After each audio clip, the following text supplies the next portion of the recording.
Lisa Martinez checked her equipment one more time before stepping out onto the lunar surface. The moon's far side stretched endlessly before her team, covered in gray dust that had not been disturbed for millions of years. As mission commander of Artemis 7, she felt the weight of responsibility on her shoulders. This was supposed to be a simple rock collection mission, but something felt different today. Dr. Amy Foster walked beside her, carrying the geological scanner that would help them find the best samples. Amy had been studying moon rocks for 15 years and knew more about lunar geology than almost anyone on Earth. Her excitement was clear even through her helmet's communication system. Captain Nicole Hayes followed close behind, her hand never far from the emergency beacon. As security chief, Nicole always expected trouble even on routine missions. Her job was to keep everyone safe, and she took that job very seriously. Dr. Karen Bell stayed near the rover, monitoring all communications with Earth and tracking weather patterns. Karen had the important task of making sure they could always talk to mission control and get home safely. The team had been walking for 2 hours when Amy's scanner began making unusual sounds. She stopped and looked at the readings with confusion.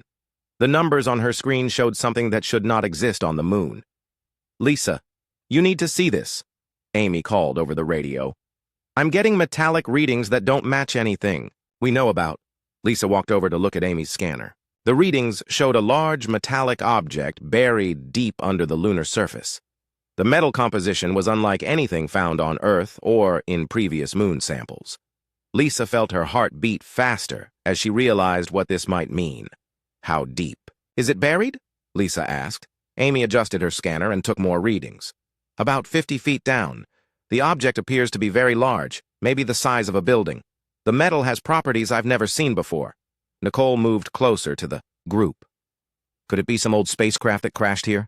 Maybe something from the early space missions that we lost track of?" Amy shook her head. "No, this is different. The metal signature is completely unknown. Also, look at this." She pointed to her scanner screen. "The object is generating a very weak energy signal. It's almost like it's sleeping, but still alive." Lisa made a decision that would change everything. "We're going to dig it up. Karen, contact Earth and tell them we found something unusual. We need permission to use the heavy drilling equipment." Karen nodded and began talking to Mission Control. The conversation took 30 minutes because Earth was very far away and radio signals traveled slowly through space. Finally, Mission Control gave permission for the team to investigate the strange object. The team spent the next 6 hours using their portable drilling equipment to dig down toward the mysterious object. The work was hard and slow in the low gravity of the moon. As they dug deeper, Amy's scanner showed the energy readings getting stronger. When they finally reached the object, Lisa could hardly believe what she saw. The metal surface was not like any spacecraft she had ever seen. Instead of straight lines and sharp corners, the surface had smooth curves like it had grown naturally. Strange patterns covered the metal that seemed to glow very faintly in the darkness of their hole. "This is definitely not human technology," Amy whispered over the radio. "The construction methods are completely different from anything we know how to build." Nicole examined the surface carefully with her flashlight. "Look at these symbols. They're carved into the metal, but they're not like any language I've ever seen." As the team continued to examine the object, something unexpected happened. The glowing patterns on the surface began to get brighter. The energy readings on Amy's scanner jumped to levels they had not seen before. "It's responding to our presence," Karen said with excitement and fear in her voice. "The energy output is increasing every minute." Lisa realized they had found something that would change human understanding of the universe.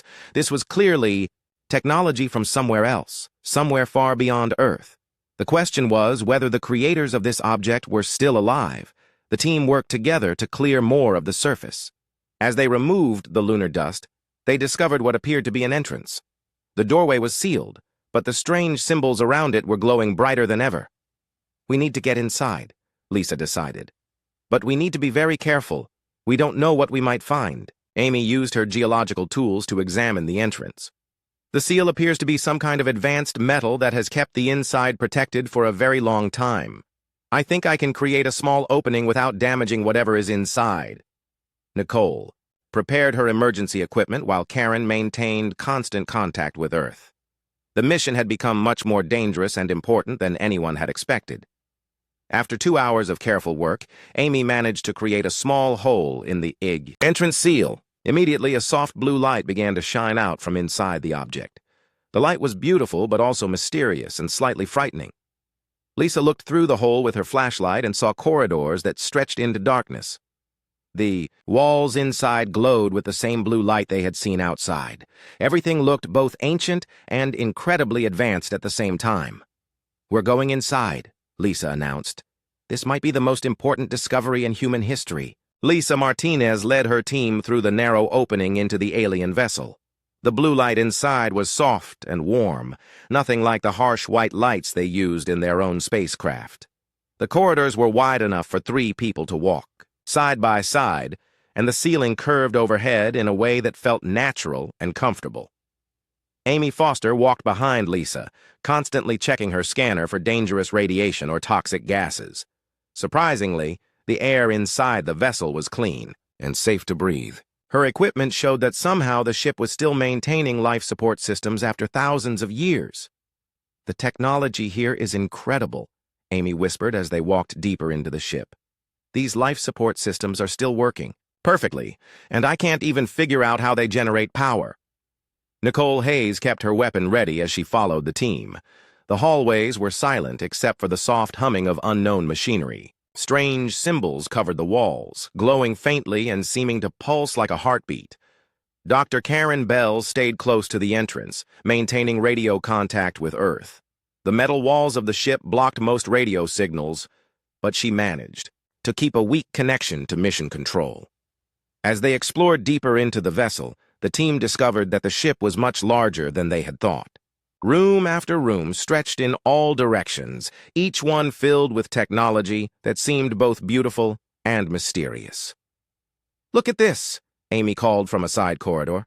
She had found a room filled with tall, cylindrical containers that reached from floor to ceiling. Each container was made of a clear crystal material and glowed with soft blue light. Lisa approached one of the containers and looked inside. Her heart nearly stopped when she saw what was floating in the blue liquid. It was a person, but not quite human. The figure was tall and thin, with pale skin and pointed ears. The face was peaceful, like someone sleeping. "They're alive," Amy said in amazement as she checked her scanner. "These containers are keeping them in some kind of suspended sleep. Their life signs are very weak but stable." Nicole counted the containers quickly. "There are 20 of them in this room alone. How many more rooms like this are there?"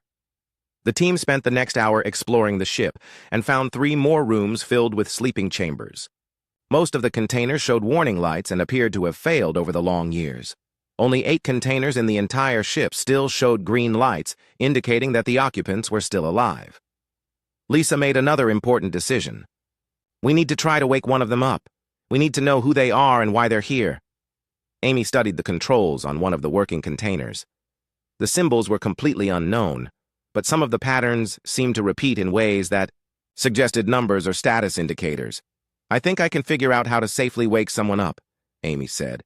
"But it might be dangerous for both us and them. We don't know how long they've been asleep or what condition they're in." Karen worked to establish a better communication link with Earth while the team debated what to do. Mission Control was very excited about the discovery, but urged extreme caution in dealing with the alien beings. After much discussion, Lisa decided to attempt to revive one of the sleeping figures.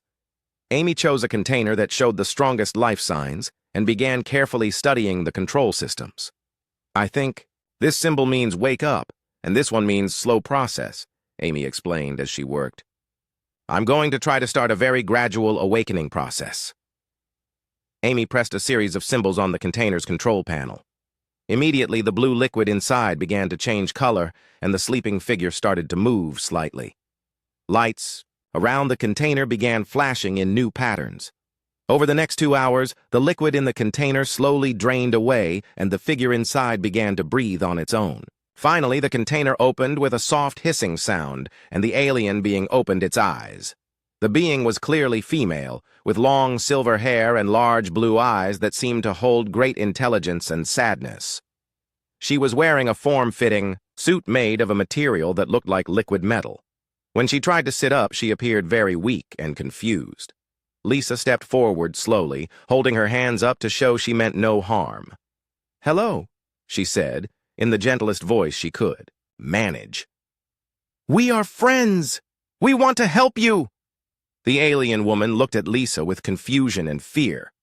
She tried to speak, but the sounds she made were completely unlike any human language. Her voice was musical and flowing, like water running over stones. Amy quickly pulled out her tablet computer and activated a translation program. The program was designed to analyze new languages and find patterns that might help with communication. The alien woman seemed to understand that they were trying to communicate with her. She spoke slowly and pointed to herself, then to the other containers, then to the walls of the ship. Her expressions showed both gratitude and deep worry. After an hour of patient work, Amy's translation program began to make progress. The alien woman's name sounded like Ileana when pronounced in human speech. She was trying to tell them about danger and about running away from something terrible. Nicole remained alert as they worked on communication. She had noticed that some of the ship's systems were becoming more active since Ileana had awakened. Lights were getting brighter and new sounds were coming from deeper in the ship. Ileana became very excited when she realized the humans had space travel technology. She gestured frantically and spoke rapidly in her musical language. Amy's translation program caught words that seemed to mean fast development and young species. Over several more hours, basic communication was established. Ileana learned some simple English words, while the humans learned a few words of her language. The picture that emerged was both fascinating and terrifying. Ileana's people were not from Earth or anywhere nearby. They had traveled across the galaxy as refugees, running from an enemy so terrible that entire civilizations fled rather than fight. Their ship had crashed on the moon thousands of years ago while searching for a safe place to hide. The most shocking revelation came when Ileana learned how quickly humans had developed space travel. She explained that most species took many, thousands of years to progress from basic technology to interstellar flight. Humans had done it in less than a century, which was almost impossible according to her understanding of how intelligent life developed. As the day continued, the team helped Ileana revive one more of her people, a warrior named Liralai, who was even more surprised to meet humans than Ileana had been. But their reunion was interrupted when Karen received an urgent message from Earth. Long-range sensors had detected multiple large objects entering the solar system at incredible speed. The objects did not match any known human technology or natural phenomena. Ileana's face went pale when she heard this news. She spoke rapidly to Liralai in their own language, and both aliens looked terrified. "Devourers," Ileana said in broken English. "They followed us. They found us." Admiral Rebecca Stone stood in the command center of Earth's orbital defense station, watching the large display screen with growing concern. The objects approaching the solar system were moving faster than anything humans had ever seen. Each ship was the size of a small city and seemed to be made of living metal that pulsed with dark energy. Lisa Martinez had returned to Earth with her team and the two rescued aliens. The journey back had taken 3 days, during which Ileana and Liralai had worked desperately to explain the threat that was coming. Their English was improving quickly, but the news they brought was terrifying. Dr. Amy Foster worked alongside Ileana in the space station's laboratory, trying to understand the technology they had discovered in the alien ship. Every piece of equipment they examined was far beyond human understanding, yet somehow it felt familiar, as if humans were naturally suited to use it. "Your species learns very fast," Ileana told Amy, as they studied a strange crystalline device. "Most people take many generations to understand new technology. You understand in hours what takes others years." Captain Nicole Hayes had been put in charge of security for the alien visitors. She found Liralai to be a fascinating combination of warrior and diplomat. Despite being weakened by thousands of years in suspended sleep, Liralai moved with the grace of a trained fighter. "Tell me about these devourers," Nicole asked Liralai as they walked through the station's corridors. "What makes them so dangerous? That entire civilizations run away instead of fighting?" Liralai's expression became dark with old memories. "They are not like normal living things. They eat the life force of planets themselves. When they finish with a world, nothing remains but dead rock. No plants, no animals, no life at all.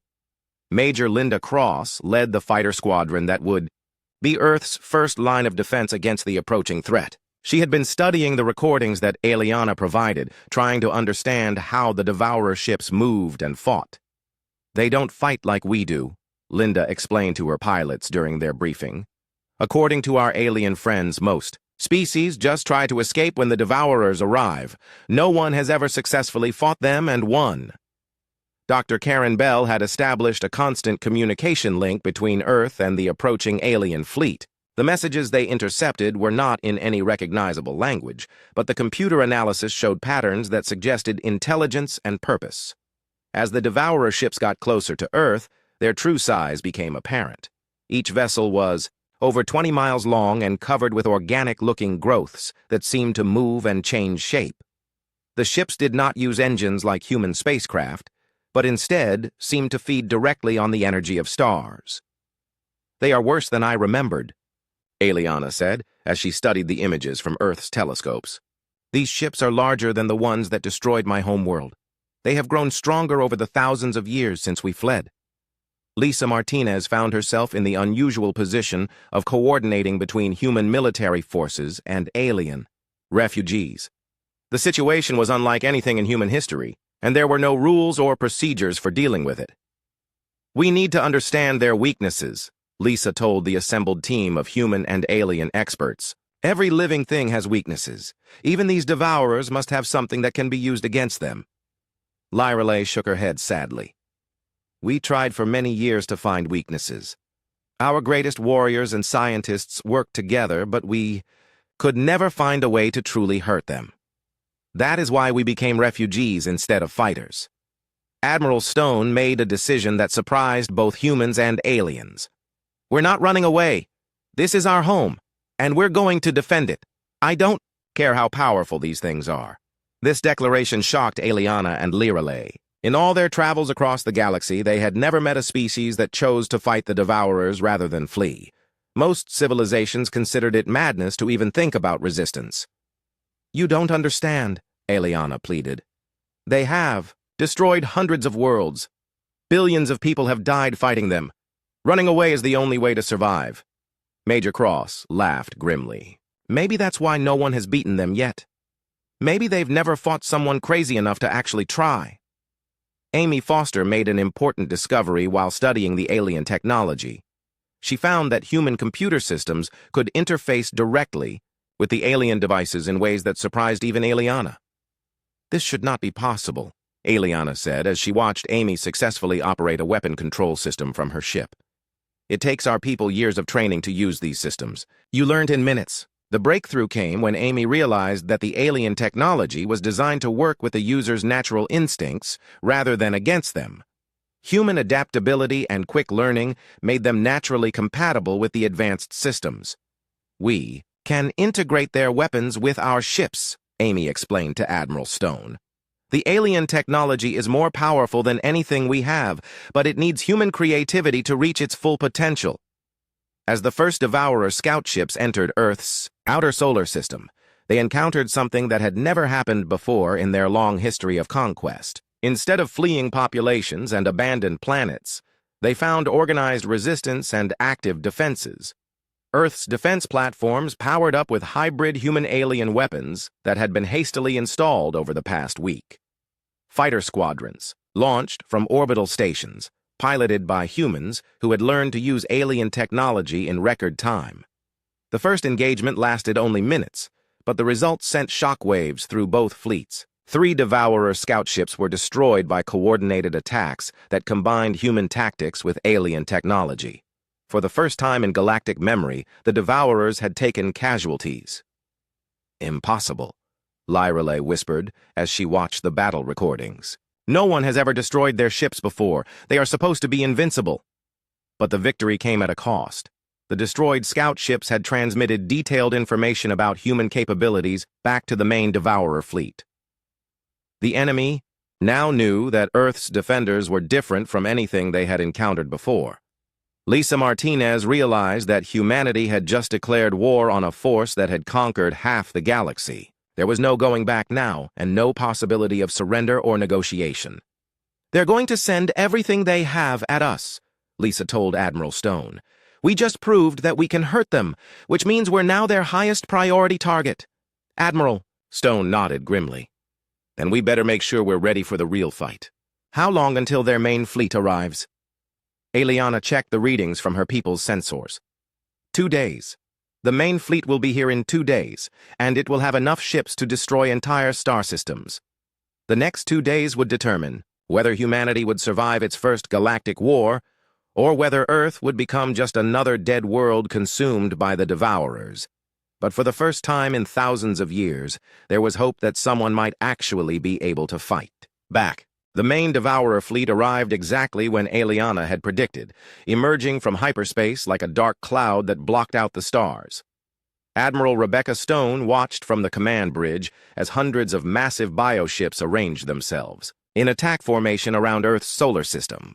Major Linda Cross was already in her fighter, leading a squadron of pilots who had spent the last 2 days learning to use hybrid human-alien technology. The new weapons were more powerful than anything humans had ever built, but they required a level of instinctive flying that only human pilots seemed to possess. "Remember what Lyrelai taught us?" Linda told her squadron over the radio. "These ships are alive, which means they can feel pain and fear. We're going to teach them what those emotions really mean." Lisa Martinez coordinated the defense from the orbital command station, working closely with both human officers and the alien refugees. Eliana sat at a control station beside her, using her knowledge of Devourer tactics to predict their attack patterns. "They're moving differently than usual," Eliana observed as she watched the enemy fleet positioning. "Normally they just charge forward and overwhelm defenders with numbers. Now they're being careful, which means they respect your fighting ability." Captain Nicole Hayes led ground-based defense forces, preparing Earth's surface installations for the possibility that some enemy ships might break through the orbital defenses. She had positioned missile batteries and energy weapons at strategic locations around the planet. Dr. Amy Foster worked frantically in the weapons laboratory, making final adjustments to the hybrid weapon systems that would be humanity's main advantage in the coming battle. The alien technology responded to human creativity in ways that amazed even its original creators. "The weapons are learning from us," Amy explained to Admiral Stone during a brief communication. "Every time we use them, they adapt to work better, with human reflexes and tactics. It's like they were designed to evolve alongside their users." Lyrelai had insisted on joining the fighter pilots despite her weakened condition.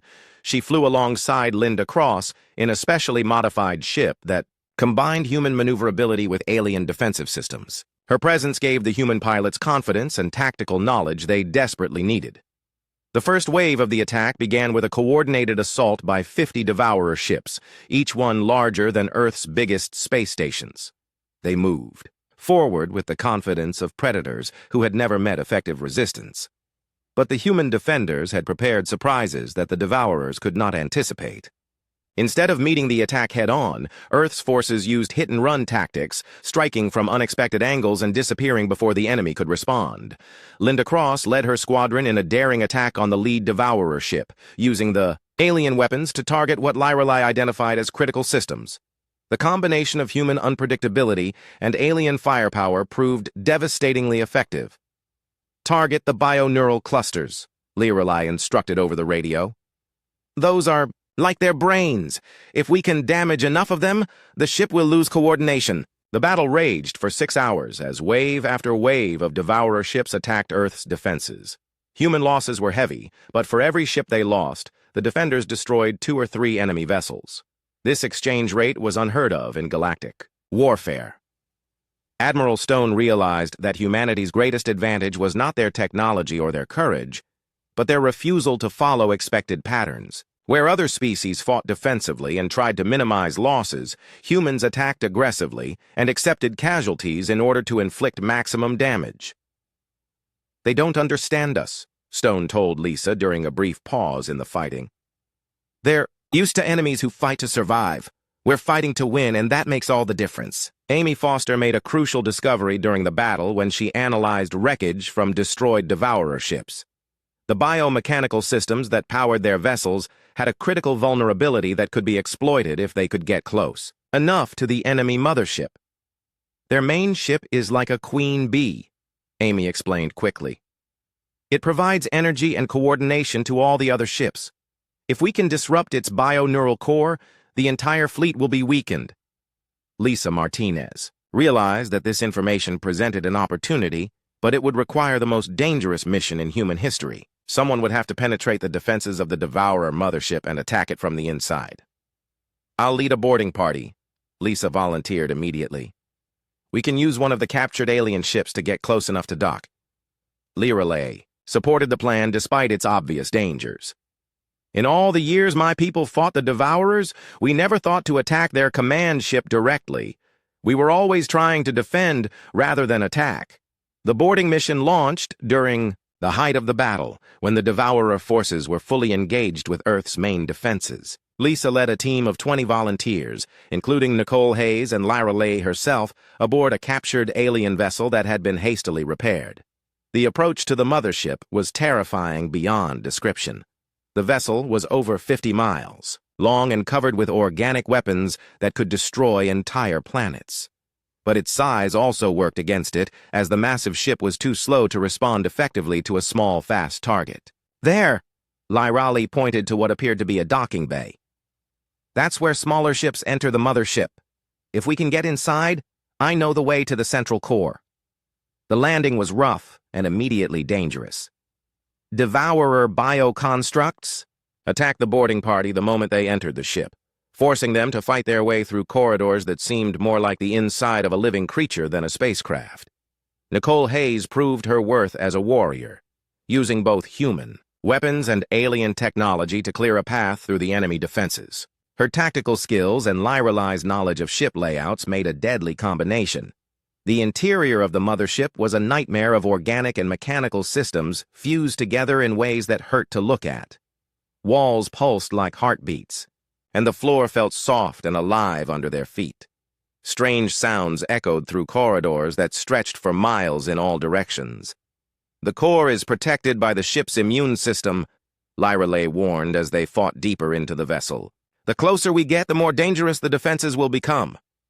But the boarding party had advantages that the Devourers had never faced before. Human determination, combined with alien knowledge, created tactics that the ship's defenses could not predict or counter effectively. After 3 hours of fighting through increasingly dangerous obstacles, the team reached the central core of the mothership. The sight that greeted them was both beautiful and horrifying. A massive chamber filled with bio-neural networks that pulsed with the collected life force of hundreds of conquered worlds. "This is it," Lisa said, as she prepared the charges that Amy had designed specifically for this mission. "If we can destroy this core, the entire fleet will lose coordination." The final assault on the core required every skill and weapon the Quivy boarding party possessed. But as the explosions began to tear through the bio-neural networks, Lisa Martinez knew that humanity had achieved something that no other species in galactic history had accomplished. They had struck back at the Devourers, and won. The destruction of the Devourer mothership's bio-neural core sent shockwaves through the entire enemy fleet. Lisa Martinez and her boarding party barely escaped as the massive vessel began to tear itself apart from the inside. The organic systems that had held the ship together for thousands of years suddenly lost coordination and started attacking each other. Admiral Rebecca Stone watched from the command bridge as the remaining Devourer ships began to behave erratically. Some vessels simply stopped moving and drifted powerless through space. Others turned on each other, their weapons firing wildly without apparent purpose. The disciplined fleet that had threatened to destroy Earth was now chaos. Major Linda Cross led her squadron in pursuit of the fleeing Devourer ships, but found that most of them were no longer capable of organized resistance. The destruction of their command ship had left them like animals without a leader, confused and unable to coordinate their actions. "I can't believe what I'm seeing," Eliana said from her position at the tactical station. She had tears in her large blue eyes as she watched the enemy fleet that had haunted her nightmares for thousands of years finally being defeated. In all the galaxy's history, no one has ever made the Devourers retreat. Dr. Amy Foster worked quickly to analyze the wreckage and energy readings from the battle. Her findings would help humanity understand what they had accomplished and how to defend against future threats. The hybrid technology they had developed was proving to be more effective than anyone had dared to hope. Captain Nicole Hayes coordinated the rescue operations for human survivors while also helping to capture disabled Devourer vessels for study. Her security teams worked alongside alien experts to make sure the captured ships posed no further danger to Earth. Lorelei, despite her exhaustion from the boarding mission, insisted on helping with the interrogation of captured Devourer bioconstructs. Her knowledge of their biology and behavior patterns was crucial for understanding how to prevent them from regenerating or calling for reinforcements. "They are more afraid than angry," Lorelei reported after examining the prisoners. "For the first time in their existence, they have encountered a force that can actually hurt them. They don't know how to respond to being the hunted instead of the hunters." Dr. Karen Bell had been monitoring communications across the galaxy during the battle, and her findings were almost as significant as the military victory itself. Word of humanity's success was spreading rapidly through interstellar space, reaching refugee populations that had been hiding from the Devourers for generations. "We're receiving messages from dozens of different species," Karen told Lisa as they reviewed the communication logs. "Some of them have been in hiding for thousands of years, afraid to use any technology that might attract Devourer attention. Now they're asking if it's safe to come out." The political implications of the victory were enormous. Earth had suddenly become the most important planet in the galaxy, not because of its resources or location, but because it was home to the only species that had ever successfully fought the Devourers and won. Lisa Martinez found herself appointed as the first director of interspecies relations, a job that had never existed before and came with responsibilities that no human had ever imagined. Her first task was to establish formal diplomatic contact with the refugee species that were beginning to emerge from hiding. "Your people have given hope to the entire galaxy," Eliana told Lisa during one of their planning sessions. "But you have also made yourselves a target. There are other Devourer fleets out there, and they will come looking for revenge." Admiral Stone began planning for the defense of not just Earth, but the entire solar system. The hybrid technology developed during the battle would need to be mass-produced and installed on every human ship and space station. Earth was no longer just defending itself, but had become the center of galactic resistance. Amy Foster and Eliana worked together to establish research programs that would advance both human and alien technology. The cooperation between the two species was producing innovations that neither could have achieved alone. Human creativity combined with alien knowledge was creating possibilities that excited scientists across the galaxy. "We are stronger together than either of us could be separately," Amy explained to the Earth Council during a presentation about future research projects. "The aliens bring knowledge and wisdom accumulated over thousands of years. Humans bring adaptability and innovative thinking that allows rapid development of new solutions." Major Cross was promoted to colonel and given command of the new Galactic Defense Force, a military organization that would coordinate between human forces and alien allies. Her experience in the battle against the Devourers made her the obvious choice to lead humanity's expansion into interstellar warfare. The first official contact with another refugee species came 3 months after the battle. A delegation of beings called the Centauri arrived at Earth in ships that had been hidden in deep space for over 1,000 years. They brought gifts of technology and offers of alliance. "We have heard the stories of your victory," the Centauri ambassador told the Earth Council. "We wish to learn from you and fight alongside you when the Devourers return. Our people have skills in energy manipulation that might complement your tactical abilities." Nicole Hayes found herself leading a new type of security force that included both humans and aliens working together. The integration was challenging at first, but the shared experience of fighting a common enemy created bonds that transcended species differences. Lorelei chose to remain on Earth and help train human warriors in the fighting techniques her people had developed over millennia of warfare. Her knowledge of alien combat methods combined with human adaptability was creating a new generation of fighters unlike anything the galaxy had ever seen. "Your species learns faster than should be possible," Lorelei told her human students. "What takes our people years to master, you accomplish in weeks. It is both fascinating and slightly frightening."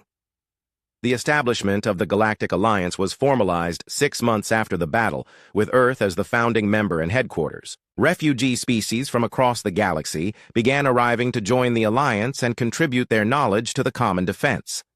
Dr. Bell found herself managing communications with over 30 different species, each with their own languages, customs, and technological capabilities. The challenge of coordinating such diverse groups was enormous, but the shared purpose of resistance against the Devourers provided a strong foundation for cooperation.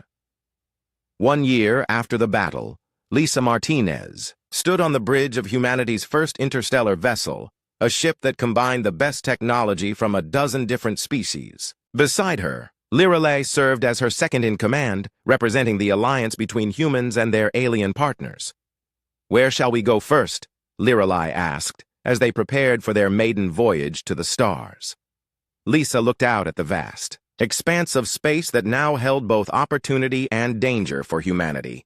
"Wherever we're needed most. There are other species out there still hiding from the Devourers, still afraid to fight back. It's time to let them know that they're not alone anymore." The ship's engines powered up with a sound that was both human and alien, a harmony of technologies that represented the best of both species. As they jumped to hyperspace for their first mission beyond the solar system, Lisa realized that humanity had not only survived their first galactic war, but had become the leaders of a new age of resistance and hope. Earth was no longer just a planet hiding in the outer reaches of the galaxy. It had become the center of a growing alliance that would carry the fight to the Devourers and liberate the countless worlds that had lived in fear for far too long. The age of human expansion into the galaxy had begun, and with it came the promise that no species would ever again have to face the darkness alone.